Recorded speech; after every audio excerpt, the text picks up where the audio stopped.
मित्रों, आज हम लोग जिस उद्देश्य को लेकर के यहाँ पर उपस्थित हैं इन 9 दिनों के अंदर, वो जो आध्यात्मिक उद्देश्य है उसके पीछे का भाव और कारण एक ही है कि हम लोग दूर दूर से, चाहे वो इस देश का कोना रहा हो, चाहे विदेश का हिस्सा रहा हो, आए हम लोग एक ही उद्देश्य को लेकर हैं और वो उद्देश्य गायत्री अनुष्ठान को करने का है। गायत्री अनुष्ठान को करने के पीछे का उद्देश्य क्या है? उद्देश्य यही है दोस्तों कि यदि हमारे मन में कोई विशेष आध्यात्मिक भाव हो, कोई विशेष आध्यात्मिक प्रयोजन हो जिसको कि हम पूरा करना चाहते हो, मन में एक संकल्प हो कि इस अनुष्ठान के माध्यम से उस अभीप्सा को पूरा करने का भाव है, तो यदि कोई विशेष आध्यात्मिक प्रयोजन पूरा करना हो, किसी गंभीर कर्म को या किसी दुष्कर प्रारब्ध को काटना हो, तो उसको काटने के लिए हमको विशेष शक्ति की आवश्यकता पड़ती है, क्योंकि सामान्य शक्ति के माध्यम से उसका निराकरण संभव नहीं है।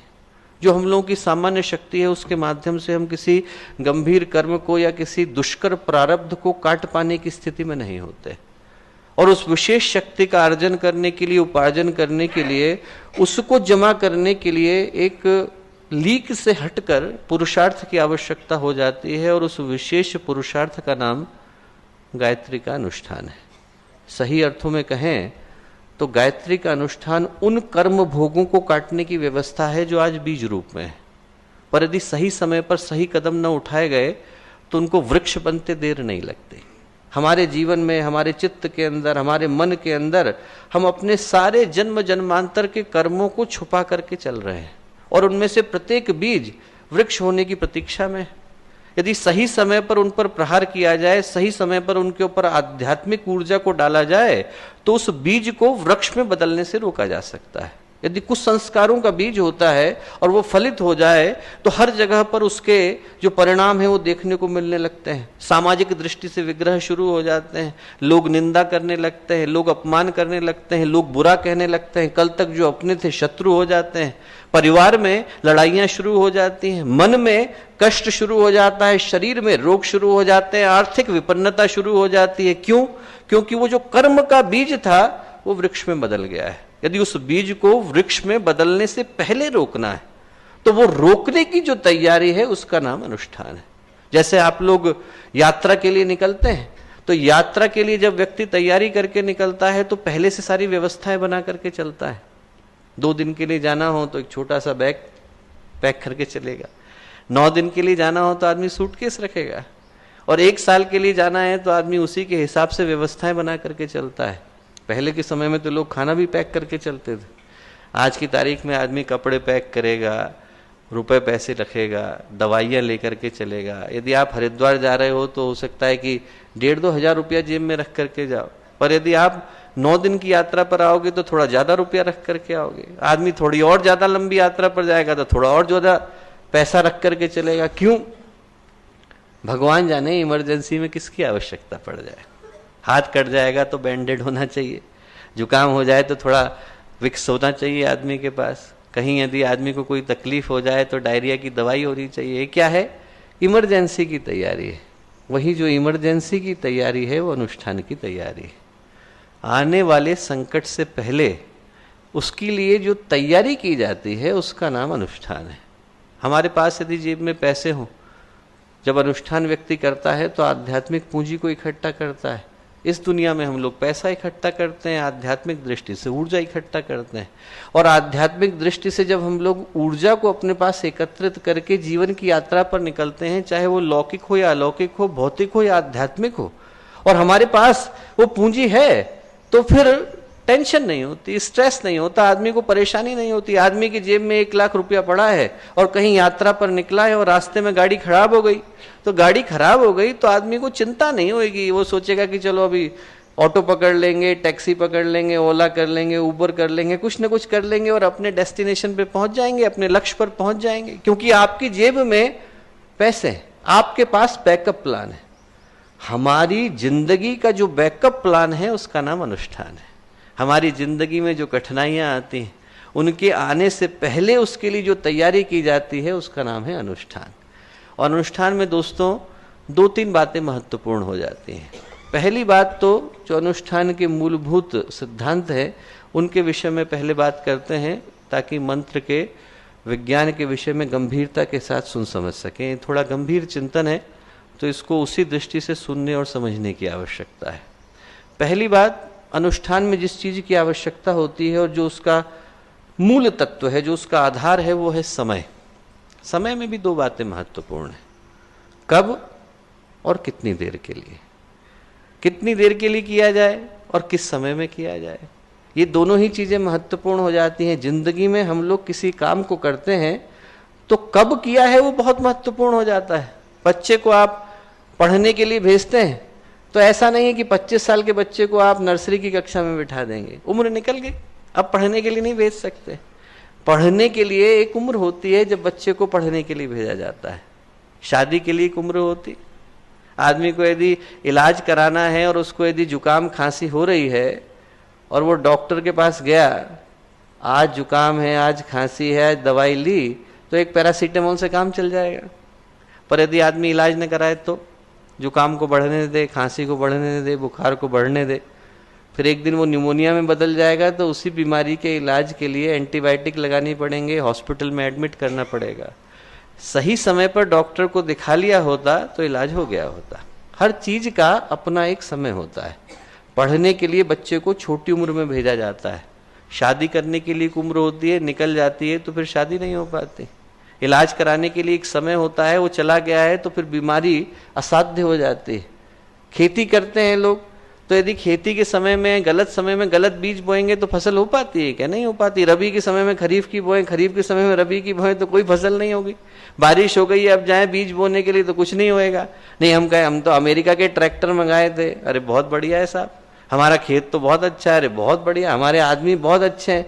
आपके पास सब बढ़िया होगा साहब, खेत बढ़िया होगा, ट्रैक्टर बढ़िया होगा, आदमी अच्छे होंगे, पर अब बीज किसी मतलब के नहीं रह गए, समय निकल गया है। समय पर यदि चीजों को किया जाता है तो उनका परिणाम निकल करके आता है। अनुष्ठान में जो पहला सिद्धांत है वो ये है कि ये जो समय है जिसमें हम लोग मिल रहे हैं, वो खगोलीय दृष्टि से, ज्योतिषीय दृष्टि से, वातावरण की दृष्टि से, पर्यावरण की दृष्टि से अद्भुत समय है। इस समय में दो ऋतुएं आकर के मिलती हैं, दो अलग अलग तरह की शक्तियां, दो अलग अलग तरह की प्रकृति की शक्तियां आकर के मिलती हैं। और इस समय में जो ऊर्जा वातावरण में व्याप्त होती है, यदि उसका हम सही समय पर संग्रहण कर लें तो फिर पूरे साल की व्यवस्था बन जाती है। ये जो उद्देश्य है इस समय में करने का, वो बहुत महत्वपूर्ण है। ये समय हर दृष्टि से उपयुक्त है दोस्तों।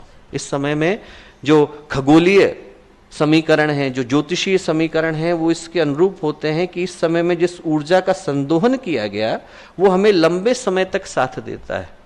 जब भगवान राम, कथा आती है आध्यात्मिक रामायण में कि भगवान राम जो है वो रावण पर आक्रमण करने से पहले अगस्त ऋषि के पास गए, रावण की जन्म कुंडली रखी और अगस्त ऋषि से पूछा कि कब आक्रमण किया जाए।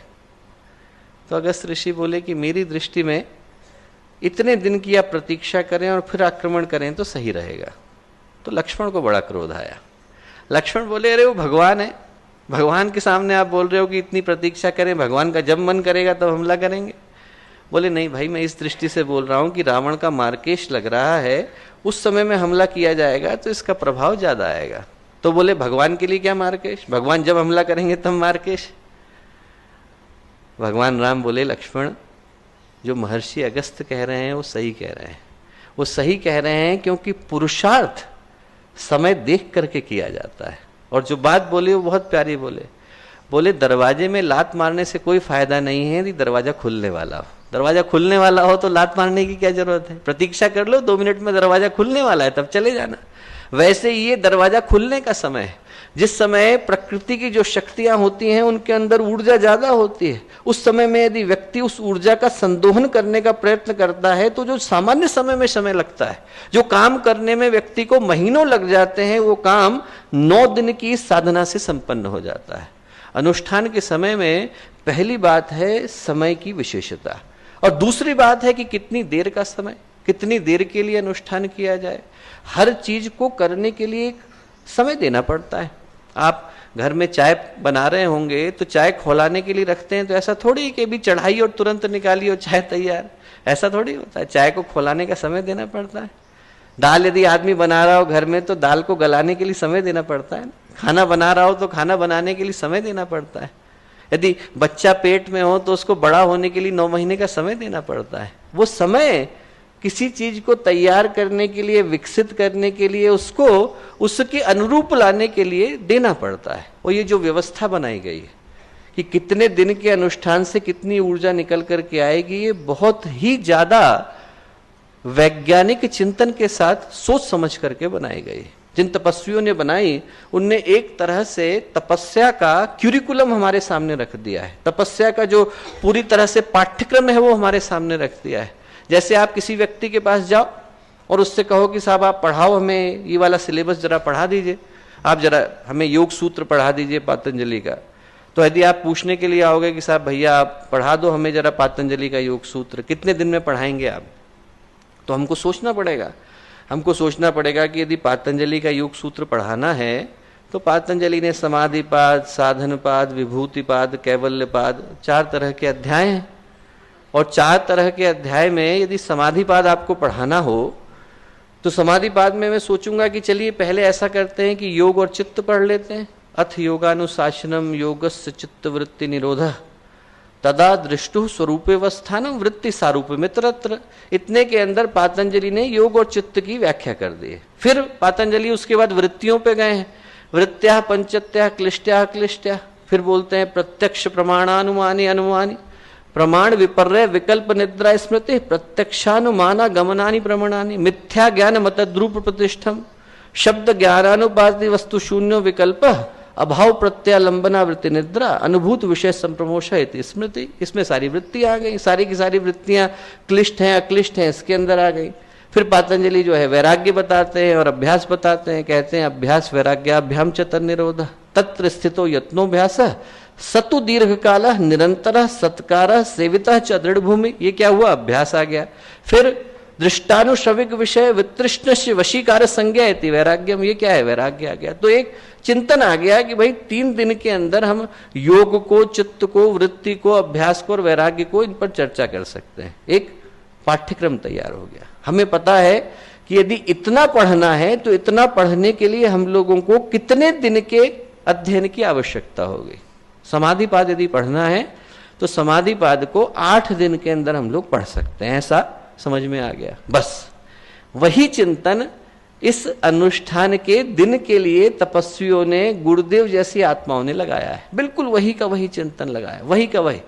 हम लोगों को 6 महीने से लेकर अगले 6 महीने तक, अभी एक नवरात्रि गई, उससे लेकर अगली नवरात्रि तक जितने हमारे कर्म इकट्ठे हो जाते हैं उनके शमन के लिए 9 दिन की तपस्या की आवश्यकता होती है। यदि 9 दिन की तपस्या आदमी करे तो पिछली नवरात्रि से लेकर अब तक के जितने संचित कर्म हैं जो इस बीच में घट गए हैं, शरीर से, मन से, वाणी से, इन सारी दृष्टि से जो जो कर्म इकट्ठे हो गए हैं उन सब के निराकरण के लिए ये 9 दिन की अनुष्ठान का प्रावधान रखा गया है। उससे ज्यादा करना है तो 1 वर्ष का, उस 40 दिन का करे। उससे ज्यादा का करना है तो 1 वर्ष का करे। उससे ज्यादा का करना है तो 24 वर्ष का करे। जितने ज्यादा कर्मों को, प्रारब्धों को, संस्कारों को काटना हो उसके अनुसार समय की व्यवस्था रखी गई। और हमारे यहाँ ही कहाँ है? हमारे से देख करके और सभी धर्मों ने अपनाया। हमारे यहाँ 40 दिन का अनुष्ठान हम लोग करते हैं और वही इस्लाम में रोजे हो जाते हैं। आप क्रिश्चियनिटी में चले जाइए तो क्रिश्चियनिटी में ऐश वेडनेसडे से लेकर ईस्टर संडे तक बिल्कुल इसी समय में 40 दिन का अनुष्ठान करते हैं। यहूदियों के यहाँ करते हैं, सिखों के यहाँ करते हैं, जैनों के यहाँ करते हैं, बौद्धों के यहाँ करते हैं। हर एक के यहाँ परंपरा यही निकल करके आई कि 40 दिन के अनुष्ठान की आवश्यकता है यदि आदमी को 1 वर्ष के कर्मों का शमन करना है। तो अनुष्ठान जो है दोस्तों वो तैयारी है, खराब समय की पहले से तैयारी। जैसे मुझे पता चल जाए कि 2021 में मेरे पास जॉब नहीं होएगी और 4 महीने मुझे जॉब नहीं मिलने वाली है, तो मैं क्या करूंगा? अपनी व्यवस्था पहले से एडजस्ट करना शुरू कर दूंगा, अपने खर्चे कम करना शुरू कर दूंगा, सेव करना शुरू कर दूंगा कि जब वो 4 महीने आए तो उस समय में मुझ पर आर्थिक दृष्टि से कोई भार न पड़े, सारी व्यवस्था जो है हम बनाना शुरू कर देंगे। युद्ध छिड़ जाता है तो लोग जितने राशन है, प्रोविजन है, उनको इकट्ठा करना शुरू कर देते हैं। आप पहाड़ों में चले जाइए तो पहाड़ों में व्यक्ति जाता है तो 6 महीने तक तो बर्फ है और 6 महीने में मौसम खुला हुआ है। तो जब 6 महीने की बर्फ है तो जमीन में गड्ढा कर करके वो लोग राशन सब इकट्ठा कर लेते हैं। वो क्या है? अनुष्ठान की तैयारी। समय आने से पहले उसके लिए जो तैयारी की जाती है, आज समय भले से अच्छा हो पर कल को जब खराब होगा तो उसकी तीक्ष्णता को कम करने के लिए, उसके प्रहार को कम करने के लिए जो व्यवस्था बनाई जाती है वो अनुष्ठान है। अनुष्ठान में जो पहली चीज महत्वपूर्ण है वो है समय, और समय में भी जो चीज महत्वपूर्ण है वो यह है कि कब किया जा रहा है और कितने दिन के लिए किया जा रहा है। इसमें जरा सा भी व्यतिरेक की आवश्यकता नहीं होती। दूसरा, अनुष्ठान में हम लोग करते हैं दोस्तों कि एक निर्धारित आहार, विहार और आचरण, इन तीनों के अनुशासन को मानते हुए एक निश्चित जप की संख्या को पूरा करते हैं। एक निर्धारित संख्या है, परम पूज्य गुरुदेव ने 1.25 लाख गायत्री मंत्र के जप की व्यवस्था बताई और उसके साथ आहार का, विहार का और आचरण का अनुशासन बताया है। आहार की दृष्टि से कितना खाना है, कब खाना है, बिना नमक का खाना है। शास्त्रों में अस्वाद व्रत है, अयाचित व्रत, शास्त्रों में अस्वाद व्रत है, अयाचित व्रत है, बिना मांगे खाना, शिलोंच वृत्ति का व्रत है, अलग अलग तरह के व्रत है। तो वो जो अन्न से संबंधित और अपने आहार और भोजन से संबंधित अनुशासन है वो आहार के अंतर्गत आते हैं। विहार में बाहर से क्या पालन करना है, कुर्ता धोती पहनना है, नंगे पैर चलना है, बाल नहीं कटाने हैं, ये सारे के सारे जो बाहर के अनुशासन है, नियम है, मर्यादाएं हैं, वो सारी की सारी विहार में आती हैं। आचरण में क्रोध नहीं करना है, किसी से गलत बात नहीं बोलनी है, असत्य नहीं बोलना है, अश्लील बातें न सोचनी है, न बोलनी है, न देखनी है, न पढ़नी है। ये सारे के सारे आचरण से संबंधित अनुशासन है और इनके विषय में हम लोग कभी और चर्चा करेंगे। जो मूल बात है वो ये है कि इन सब का पालन करते हुए मंत्र का उच्चारण और मंत्र की एक निश्चित आवृत्ति को और संख्या को पूरा करने का प्रावधान अनुष्ठान में होता है।